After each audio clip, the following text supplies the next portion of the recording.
Voilà, je vous remercie.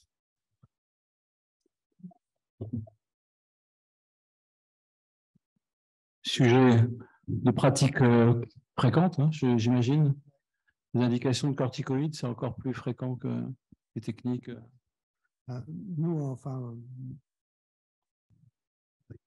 sur la nucléolyse à l'ozone, ça marche très bien sur les modiques. Hein. Moi, j'en fais beaucoup. On a d'excellents résultats. Il faut publier, là. Il faudrait trouver des gens pour... tout le matériel est à la disposition de qui veut. Je donne mon matériel. Ce serait intéressant. Et j'ai dû en faire une centaine ou 200 peut-être. Il y a une action anti-inflammatoire. Hein. Il y a une action anti-inflammatoire qui est évoquée dans l'action de l'ozone. Hein. Dans ton propos qui est très bien, tu m'as laissé sur ma faim. Il y a un problème qu'on n'a pas traité, c'est les fibroses post-opératoires et les douleurs post-opératoires.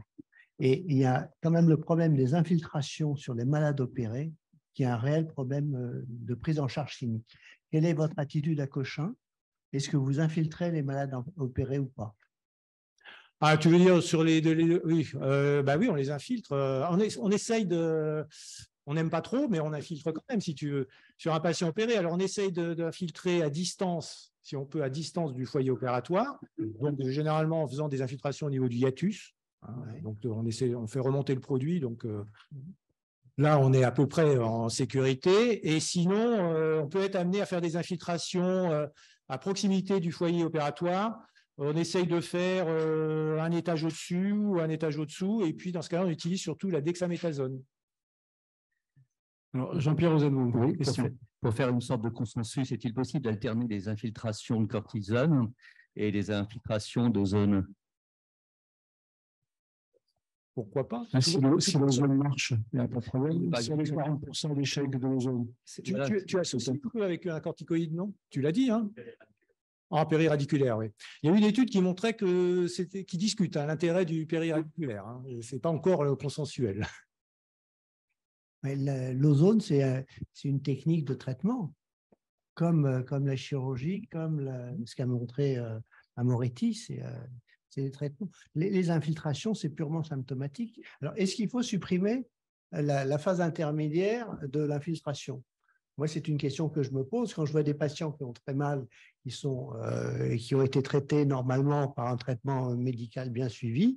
J'ai tendance à sauter l'infiltration et à passer directement parce qu'on revoit régulièrement des patients qui ont eu des infiltrations. On leur dit ça a marché un peu, on m'en a proposé une deuxième, ça n'a pas marché, et finalement ils viennent me voir au bout de 6 mois, et ils ont perdu 6 mois d'inactivité ou de souffrance. Donc je trouve que c'est un peu dommage, personnellement, de maintenir l'infiltration dans le... Tu parles des infiltrations épidurales, là.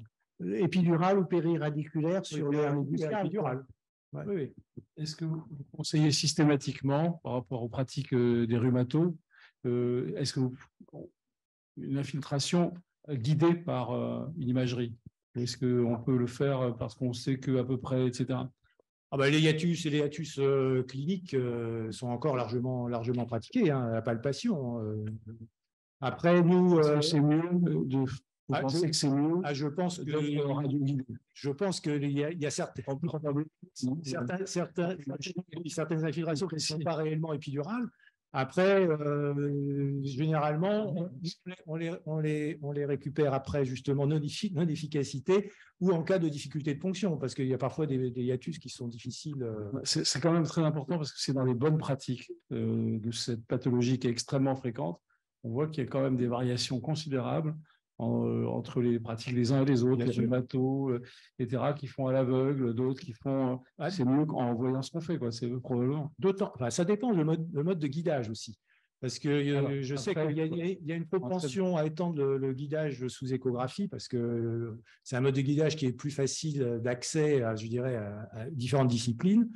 Quand je vois des infiltrations des articulations sacro-iliaques sous guidage échographique, c'est pas sérieux, je veux dire.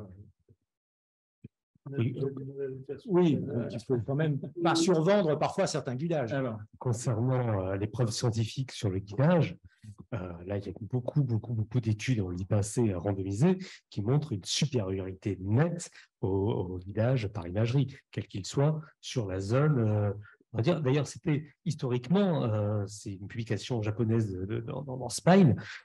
Lorsque le scanner n'était pas démocratisé, on demandait de faire une anesthésie sur la racine concernée pour être sûr que ce soit le bon étage. Et le patient allait très bien et finalement, il ne se faisait pas opérer. Et c'est de là qu'est née l'infiltration sous guidage de l'imagerie. Écoutez, c'est quand même passionnant tout ceci. Est-ce que notre ami Gérard a encore quelques commentaires, questions? Une question. De même que quand on infiltre une articulation périphérique, les orthopédistes demandent un certain temps avant de mettre une prothèse. Est-ce que tu as observé la même chose pour les arthrodèses vertébrales, avec un taux de sepsis plus important? Non, mais on n'est pas dans un contexte, là on est dans un contexte de pathologie chronique, il n'y a jamais d'urgence, ils sont pas opérés dans les mois qui suivent l'infiltration intradiscale. Hein. C'est un problème, c'est des patients sur lesquels on tourne souvent autour avant de passer à la chirurgie. Hein. Eh bien, on te remercie beaucoup.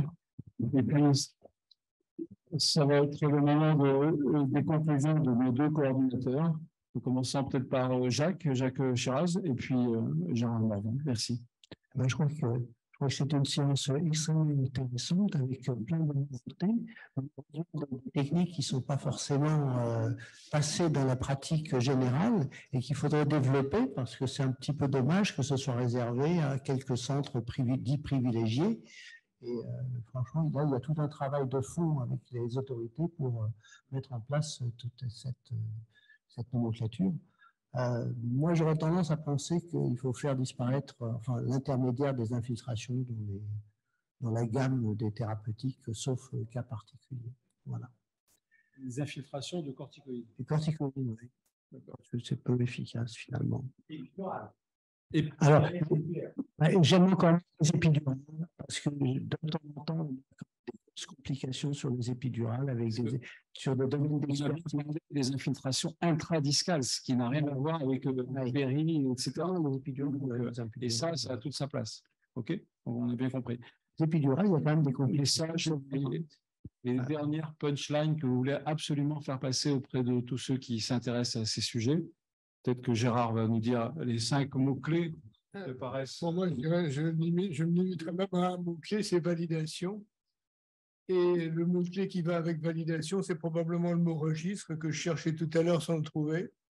Je pense que tant qu'on n'aura pas prouvé l'efficacité de ce qu'on fait, la HAS n'acceptera pas de la rembourser et peut-être se réfugie même derrière le fait que ce n'est pas une technique prouvée pour ne pas la rembourser. Est-ce que parallèlement, dans tous ces sujets de lombalgie, discopathie, etc., on voit fleurir d'autres types d'indications comme les ostéopathes et ceux qui font des manipulations, qui tirent sur les colonnes vertébrales, qui entraînent souvent des dégâts peut-être pires que ce qu'ils ont voulu faire. Et donc, est-ce que là, il n'y a pas une véritable action de santé publique, parce que c'est un sujet majeur, extrêmement fréquent. C'est pas du tout, ça vient pas à la fréquence de cette pathologie-là et concerne la population générale. Donc, à partir d'un certain vieillissement, voilà, les douleurs lombaires, ça préoccupe beaucoup de monde. Plus les médicaments, hein, on n'a pas parlé des molécules. Donc, voilà. Donc, je pense qu'il y a un énorme sujet que, à mon sens, en interdisciplinaire, autour de la neurochir, les collègues radiologues vasculaires, neuroradiologues vasculaires, neuroradiologues interventionnels. Pardon, le vasculaire, c'est un peu mon défaut. Donc, il y a véritablement un travail de fond avec les CNP, avec la FSM, avec la Haute Autorité de Santé, la Haute Autorité de la Nomenclature, de faire évoluer ce chapitre. Oui, pardon. En tout cas, bravo à cette très belle session. Hein. Finalement, il y a tous les collègues qui sont intervenus et qui ont permis sur chaque point de clarifier les choses. Mais juste pour un commentaire sur l'HAS, la validation de l'HAS, je pense qu'il est important de publier les résultats. Jacques, je pense que compte tenu de la série que tu as… publier, registre, voilà, les deux. Parce que l'HAS prend ses décisions essentiellement sur les publications. Et la comparaison internationale, puisque tu parles que de l'ozone qui est mise en Allemagne, en Espagne, etc. Il y a des publications qui soient apportées à l'apport finalement de la proposition qui est faite. Bravo, merci encore une fois. Les séances de l'Académie sont toujours passionnantes. Merci beaucoup. Et à tous ceux qui peuvent venir lundi prochain ici.